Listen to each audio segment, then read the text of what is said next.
할렐루야. 오늘 이렇게 2017년도 당회 구역회로 모이게 됐습니다. 오늘 이 시간 제가 초기 예루살렘 교회의 모습으로 함께 은혜를 나누고자 합니다. 시대마다 그 상황이 다르기 때문에 그 시대에 맞게 교회의 모습도 잘 적응을 해야 될 것입니다. 여러 가지 상황에 맞추어서 변화되어야 되는 것들도 많이 있습니다. 그러나 기본적인 교회의 정신은 우리가 초대교회의 모습을 잘 회복하는 것이 중요합니다. 오히려 그 교회의 본질적인 부분을 잃어버리고 여러 가지 부수적인 것 때문에 교회가 그런 데 휘말리다 보면은 교회의 모습이 변질되고 또는 병들고 그렇게 해서 교회가 교회답지 못한 모습으로 바뀌어지는 것이 오히려 문제인 것이죠. 그래서 우리가 언제나 본질로 돌아가야 되고, 그러려면은 초대교회의 모습이 어땠는지 그걸 살피면서 거기에서 우리가 얼마나 비뚤어졌는지, 얼마나 벗어났는지를 발견하고 다시 그 모습을 회복하는 일이야말로 교회의 진정한 부흥이 아닐까 하는 생각을 하게 됩니다. 그런 면에서 초기 예루살렘 교회의 모습은 언제나 우리가 돌아보고 또 회복해야 되는 우리 교회의 모습의 기준이라고 할 수가 있겠습니다. 여기 보면은 사람마다 두려워하는데 사도들로 말미암아 기사와 표적이 많이 나타났다 그랬습니다. 초대교회는 성령 충만한 교회였습니다. 그리고 사도들이 그 영적인 지도력을 가지고 나아가게 될 때 성령께서 역사하셔서 그냥 단순히 말만 풍성한 교회가 아니라 구체적인 기사와 표적이 나타나는 하나님의 살아계심을 체험하게 되는 그런 역사가 있게 되었다는 거죠. 이건 인위적으로 사람이 만드는 게 아니고 하나님께서 친히 베풀어 주시는 역사였습니다. 그들 안에 거룩한 두려움이 있었어요. 하나님께 대한 두려운 마음으로, 그러나 사도들을 존경하는 마음으로 그때 하나님께서 역사하셔서 많은 기사와 표적이 나타났고요. 그 다음에 믿는 사람이 다 함께 있어 모든 물건을 서로 통용하고 또 재산과 소유를 팔아 각 사람의 필요를 따라 나눠주며 공동생활을 했다는 거죠. 믿는 사람들은 함께 모였고요. 특별히 물건을 서로 통용했다. 그런데 사람들이 각자 가지고 온 물건을 자기 것이라고 주장하지 아니하고 공동의 소유로 여기고 필요한 사람들이 나눠 썼어요. 그러니까 많이 가져온 사람도 더 많은 권리를 가진 것이 아니었고 적게 가지고 온 사람이라고 기죽지 않았어요. 모두가 다 재산과 소유를 팔았어요. 그래서 각 사람의 필요를 따라서 나누어 가졌다 이거죠. 요즘에 현대교회는 이렇게까지 공동생활을 할 수는 없어요. 오히려 이런 것은 이단들이 좀 하는 것 같아요. 이 초대교회의 모습처럼 막 재산 다 팔아가지고 소유 다 팔아서 공동으로 하는데, 문제는 뭐냐면 그런 모습은 참 오히려 교회의 모습을 담는 것인데 그거에 이익을 챙기는 사람이 소수라는 거죠.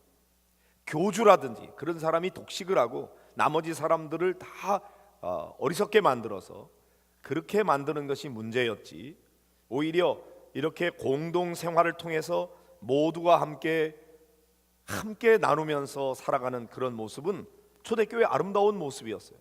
이런 모습을 말하자면 정치적으로 이용해서 그렇게 해보려고 했던 것이 오히려 사회주의 국가였죠. 그러나 사회주의마저도 여전히 지도층에 있는 몇몇 사람들은 떵떵거리고 살고 많은 사람들을 다 가난의 평등으로 만드는 것이 문제였지만 성경은 그런 것은 아니었어요. 오히려 물건을 서로 통용하면서 재산과 소유를 다 팔아서 공동으로 모으고 자기 것을 주장하지 아니하고 각 사람의 필요를 따라 나눠 쓰는 그런 아름다운 공동체가 이루어지게 된 것이죠. 우리는 현재 이렇게까지는 할 수 없지만 중요한 것은 우리가 하나의 공동체라고 하는 것, 영적인 가족이라고 하는 것, 그 개념이 살아나야 되는데 점점 사유재산이 그런 제도가 발달이 되면서 내 것과 내 것을 구분하게 되고 그러면서 이기적인 마음으로 흩어져 있는 현대인들이 어떻게 개인의 소유를 인정하면서도 공동체를 살려내느냐 하는 것이 현대교회의 과제인 것입니다. 그래서 우리가 재산까지 나누고 소유를 다 팔아서 이렇게까지는 하지 못한다고 할지라도 우리는 하나의 가족처럼 그렇게 성도들 간에 같이 음식을 나눠 먹고 서로의 마음을 함께 나누면서 그런 공동체를 이루는 것이야말로 이 삭막한 현대 사회 속에서 세상이 흉내낼 수 없는 교회만의 공동체를 이루어 나가는 것이 오히려 현대교회의 중요한 과제라고 할 수가 있겠습니다. 그래서 이 사람들은 날마다 마음을 같이하여 성전에 모이기를 힘썼다고 그랬습니다. 일주일에 한 번 모인 게 아니었어요. 은혜를 받는 사람은 더 교회에 모이기를 힘쓰게 되고 성도들 간에 교제하는 것을 즐거워하게 돼 있어요. 성령이 역사하시면 더 성전에 모이는 것이 즐겁고 또 함께 모여서 그들이 찬송하면서 하나님 앞에 영광 돌리고 기도하면서 하나님과 교제하고 그러죠. 그런데 이 사람들은 성전에만 모인 게 아니었습니다. 집에서 떡을 뗐다고 그랬어요. 각자 자기의 집을 가정교회로 내어놓고 그 집에서 음식을 함께 나눠 먹는 거죠. 기쁨과 순전한 마음으로 음식을 먹었다고 그랬습니다. 성도들의 그 사랑의 공동체 안에서 이 음식을 함께 나눠 먹는 것은 대단히 중요한 요소였습니다. 그것을 육신적인 것이라고 치부해버리면 안 됩니다. 제가 목회 초년생 때에는 오히려 아니 요즘에 먹지 못해서 굶는 사람이 어디 있냐, 왜 교회 성도들끼리 함께 속회에 모여가지고 자꾸 먹는 타령 그렇게 하냐, 먹는 거 하지 말고 그 돈 있으면 헌금 내서 오히려 선교비로 써야 되는 게 옳지 않느냐, 그런 생각을 하고 그렇게 가르친 때가 있었어요. 그런데 목회 경험을 더 쌓아가면서 보니까 그게 성경적인 것이 아니었고 오히려 성도들이 그렇게 풍성한 음식을 나누는 것이 아니라 사랑의 식탁으로 함께 식구처럼 그렇게 음식을 나눠 먹는 일은 공동체를 강화하는데 너무나 중요하다는 사실을 깨닫게 되었습니다. 그래서 이제 자꾸만 음식을 함께 나눠 먹어라 하는 것을 강조하게 되는 이유는 음식을 나눠 먹는 것 자체가 목적이 아닙니다. 그것을 통해서 아름다운 사랑의 교제를 나누는 것이 목적이죠. 너무나 아주 간단하게 음식을 처리해버리면 그러면은 관계도 깊어지지 않는 것을 보게 됩니다. 그런데 그래도 함께 음식을 나눠 먹으면서 아름다운 식구같이 그렇게 따스한 분위기를 만들고 그런 분위기 속에서 속 얘기도 털어놓고 기도 제목을 내어놓고 아픔과 상처를 내어놓으면서 그걸 위해서 서로 중보하며 기도하게 될 때에 그 공동체가 강하게 결속되는 것을 보게 됩니다. 그렇지 않고 그냥 아주 사무적으로만 만나면 관계가 깊어지지 않는 것을 보게 돼요. 저도 여러 모임들을 이렇게 만나보면은 모여서 음식을 나누지 아니하고 그냥 회의만 탁 하고 마는 그런 모임들은 굉장히 사무적이에요. 깊어지지 않아요. 그 모임이 오래가지 않는 것을 보게 됩니다. 그런데 함께 모여서 음식을 나누어 먹고 그러면서 시간을 충분히 가지고 마음속의 고민과 아픔과 상처들을 내어놓고 그렇게 내어놓는 모임은 굉장히 깊어질 뿐만 아니라 그 모임이 굉장히 가까워지고 만나면 즐겁고 헤어지는 걸 아쉬워하고 그 모임이 굉장히 결속이 강하면서 길게 가는 것을 보게 됩니다. 그런 면에서 여기 초대교회는 기쁨과 순전한 마음으로 음식을 나누어 먹는 것이 대단히 중요한 요소였다는 거죠. 그래서 우리가 이제 내년에 목장에 대한 것을 더 강조하게 되는데 많은 분들이 사실 음식 나눠 먹는 거에 대해서 강조하면 부담스러워합니다. 부담스러운 일이에요. 그러나 힘들고 어렵다 그래서 안 해야 될 일이 아니라 가능하면 서로 음식을 나누는 일을 더 할 필요가 있는 거고, 그럴 수 없는 그런 목장에 대해서 그렇게 안 한다고 막 뭐라 그럴 건 아니지만은 이왕이면 초대교회의 모습이 이랬으니까 우리도 초대교회 같은 모습을 회복해보자, 그걸 기준으로 여기고 그렇게 닮아가려고 하는 모습을 갖는 것이 우리가 목표로 해야 되는 소그룹의 모습이라고 할 수가 있겠습니다. 그 다음에 그들이 모여서 음식만 먹고 끝나는 것이 아니었어요. 모여서 중요한 것은 하나님을 찬미하는 일이었죠. 하나님을 찬미하고, 자, 이렇게 성도들이 아름다운 사랑의 공동체를 이루어서 그들이 서로 사랑하며 이렇게 모이게 될 때에 온 백성에게 칭송을 받았다 그랬어요. 이 초대교회의 모습은 사람들에게 비난받는 공동체가 아니었어요. 칭찬을 받았어요. 야, 저 사람들 모여서 저렇게 서로 사랑을 나누는 저런 모습이 너무나 아름답다. 정말 참 사람들 모임이 저래야 되는데, 칭찬을 받게 되었던 거죠. 오늘날 교회의 모습은 세상 사람들에게 비난받는 그런 교회가 되었다고 하는 것이 문제예요. 종교인 과세 문제가 이제 내년부터 시작이 되는데, 이런 것도 왜 생겼느냐?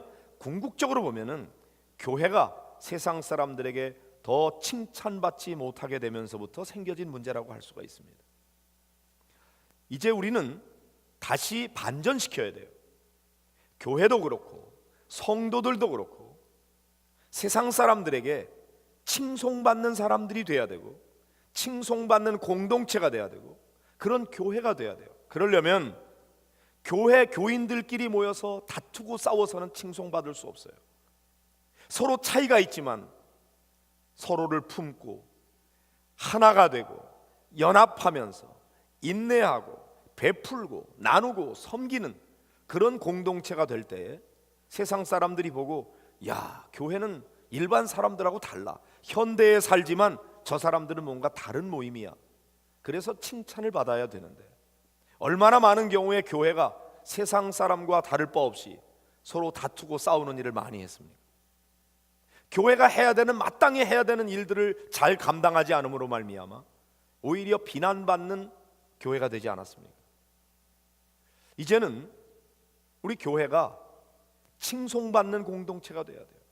그러려면 각자 자기가 희생하고 양보하면서 다른 사람들을 배려하고 최소한의 교양을 지키고 그리스도인답게 말하고 그리스도인답게 섬기면서 서로 베풀고 나누는 삶을 살아가야 되는 거죠. 칭찬받는 그리스도인, 칭찬받는 교회가 되면 그 다음에 자연스럽게 교회의 영향력은 커질 수밖에 없어요. 그래서 사람들이 그런 공동체 안으로 들어오게 되는 거죠. 시대가 어려워져 갈수록 교회는 세상과는 반대 정신으로 살아가야 됩니다.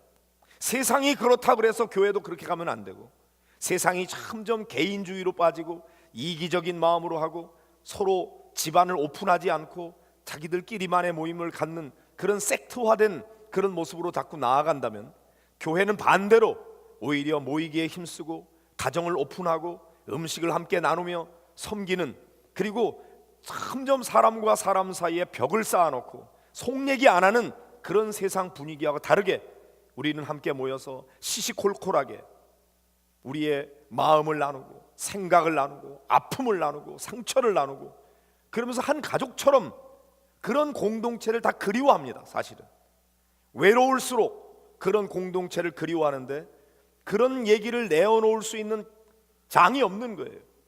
잘못 얘기했다가는 소문만 퍼지고 나만 상처받아요. 그러니까 사람들이 점점 더 문을 닫아 걸고, 그리고 관계가 멀어지게 되는 거예요. 이럴 때일수록 교회는 더 오픈해야 됩니다. 더 우리 집으로 오라 그래야 되고, 다 귀찮죠. 힘든 일이죠. 그러나 우리가 성도들을 오픈하고 대접하는 일이 귀찮은 일이 아니라 하나님의 백성들을 대접하는 특권으로 여기고, 내게 이런 기회가 주어진 것을 축복의 기회로 여기고, 그러면서 섬기고 나누는 공동체가 되어야만 교회는 더 건강해질 수가 있는 거죠. 이렇게 우리가 예수 그리스도를 믿는 믿음으로 서로 그렇게 하겠다고 생각을 바꾸면서 세상 사람과는 다르게 살아가게 될 때에, 그게 그리스도인으로서의 모습을 보이는 일이고 칭송받는 삶을 살아갈 수 있는 것입니다. 그러려면 자기 희생이 필요한 거죠. 예수님을 믿는다고 하는 것은 예수님을 닮아가는 것이고, 예수 정신은 자기 희생 정신입니다. 섬김의 정신입니다. 나누는 것입니다.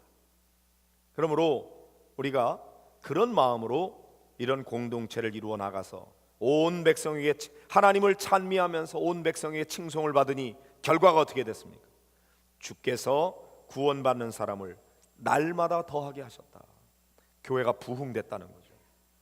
그런데 주께서 구원받는 사람을 더하게 하신 거예요. 날마다 더하게 하신 거예요. 주님이 해주셔야 되는 일이에요. 우리가 원한다고만 되는 것이 아닙니다. 주께서 구원받는 사람을 더하게 해주셔야 돼요. 주님이 역사하실 수 있도록 우리들은 더 함께 모이기를 힘쓰고 사랑의 교제를 나누며 하나님을 찬미하고 많은 백성들에게 칭송받는 공동체를 만드는 것이 주께서 구원받는 사람을 날마다 더하게 하시는 비결인 것입니다. 우리 목양교회가 어떻게 부흥되어야 되겠습니까? 부흥의 비결은 건강한 공동체가 되는 거예요. 초대교회의 모습을 닮아가는 거예요. 그래서 사람들에게 칭송받는 공동체를 이루는 거예요. 그것이 우리의 목표예요. 그렇게 하면 주님이 구원받는 사람을 날마다 더하게 하시므로 교회의 부흥은 그 결과로 오는 것입니다. 우리 목양교회가 2017년에 이제 예배를 위해서 쫙 모여서 마지막 예배 캠페인까지 벌이고 있는데, 이제 예배가 회복이 되고 예배 때마다 성령의 임재를 경험하는 놀라운 은혜와 축복이 있을 뿐만 아니라 이제 내년에는 영혼 구원하여 제자 삼는 목장, 이 영적 소그룹에 초점을 맞춰서 우리 성도들이 정말 세상에서 경험할 수 없는 그러한 아름다운 소공동체를 경험함으로 말미암아 이 공동체에 들어오는 사람들이 누구나 다 이 교회에 정착하고 이 교회의 교인이 될 때 진정한 의미의 부흥이 일어나게 되는 것입니다. 내년에는 너무나 중요한 해가 될 것입니다. 우리 모든 성도들이 정말 목장 사역에 다 동참해서 오늘 낮 예배 때 우리 한건택 장로님이 수지제일교회 세미나에 가셔서 여러 가지 보고 느낀 점을 간증을 했는데, 정말 우리 교회가 그렇게 건강하게 은혜롭게 아름답게 부흥하고 성장하는 2018년도를 만들어갈 수 있도록 우리 모든 성도들이 함께 협력하고 마음을 모아 목장의 큰 부흥의 역사가 일어나게 되기를 간절히 소원합니다.